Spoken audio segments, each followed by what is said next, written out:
И на територијата на населбата Припор, како и на сите останати места, пунктот за одлагање беше организиран на безбедна локација, на просторот до местната заедница, а не до и на улицата.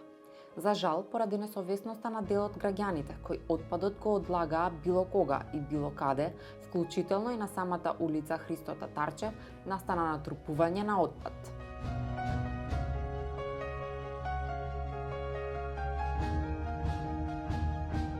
Фрлањето кабаст отпад надвор од утврдените термини и места е недозволиво, а по завршувањето на акцијата против секое лице што ќе биде затекнато на вакво незаконско однесување, ќе бидат преземени мерки согласно законските прописи за заштита на животната средина.